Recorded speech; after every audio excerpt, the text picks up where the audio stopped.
Oui, monsieur Bika. Voilà. Ce qu'il faut dire, c'est quoi? C'est que l'État redistribue les cadres et fasse un travail de manière sérieuse. Que l'État redistribue ses cadres. C'est-à-dire faire un travail sérieux et surtout avec l'avènement des élections du 12 octobre. L'État, pas l'État. Oui, ok, oui. Ok, l'État de C. Espoir Matomba redistribue les cadres, étant donné que là, nous souhaitons avoir une jeunesse aussi pimpante, tenir les rênes de cette république, apporter des innovations, des rénovations et aussi un changement possible. Et surtout que cette notion de corruption relève du passé. Oui, nous savons que la jeunesse n'est pas un projet politique, mais la jeunesse également est le fait de lancer de la nation. Voilà. Qui est l'agriculture. Premier levier économique du Cameroun. Pour sortir donc de là, tout ce que je peux dire, d'une autre solution, c'est que les Camerounais aillent directement aux élections présidentielles 2025 et suivent vraiment le bureau de vote. C'est en surveillant qu'on mettra fin à la corruption. Ok, voilà. Je pourrais te dire ce soir sur le plateau de soir. Je vous annonce que cette fois, Matomba sera sur votre plateau, tu sais, tu vas venir pour bien expliquer.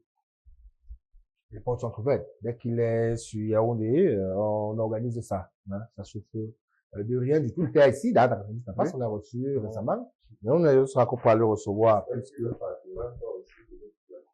Non, on l'a reçu.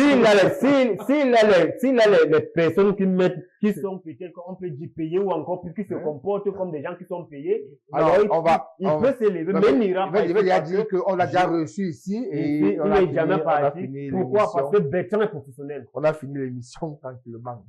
Le thème de la corruption au Cameroun, comment aligner le phénomène, comme je dis tous les jours aussi. On n'a pas vocation à élaguer complètement la problématique qu'on vient de parler dans la barre, quand tu as débat dans les maisons sur nos différentes plateformes.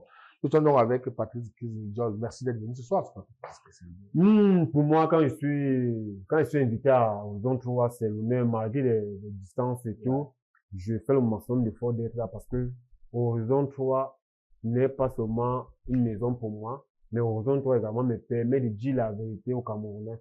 Et c'est ce que j'aime quand même cette ligne éditoriale auquel Horizon 3 détient encore quand même. Voilà. Ici, on dit tout, on s'était pas plus clair, mais on dit aussi les choses pour nous. On dit simplement les faits, on adresse les faits.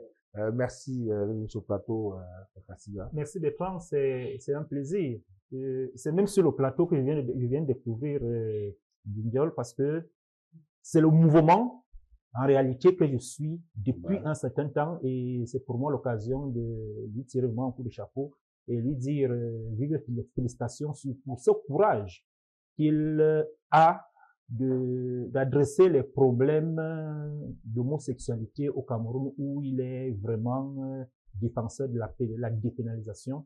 C'est pourquoi je dis tous les Camerounais devraient effectivement le soutenir ce mouvement, parce que du côté là où nous sommes en train d'aller vraiment à la dérive. Et il faut des mouvements pareils. Je sais qu'il n'aura pas vraiment l'acceptation de tous, parce que ces Camerounais qui sont là-dedans ne pourront pas lui ouvrir vraiment les mains, les portes pour l'applaudir, mais qu'ils sachent que nous sommes vraiment de tout cœur avec lui, nous sommes derrière lui, et que ce mouvement-là puisse vraiment perdurer. Même si les plaintes n'aboutissent pas, mais qu'à chaque fois, les plaintes soient toujours adressées lorsque, effectivement, nous nous retrouvons dans ça. Parce que d'ailleurs, notre Constitution ne connaît pas d'homosexualité, et dès lors, tous les Camerounais sont derrière lui. Merci. Voilà, merci pour cette émission.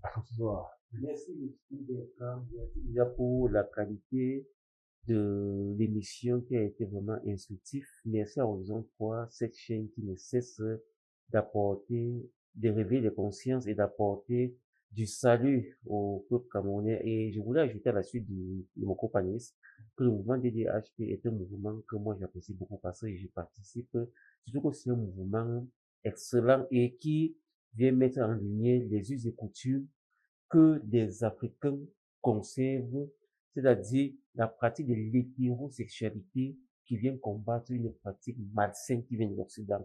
Donc, c'est un mouvement que j'apprécie beaucoup et je sais que c'est un mouvement qui prend de l'ampleur et qui peut-être pourra révolutionner, non pas seulement le Cameroun, mais toute l'Afrique entière.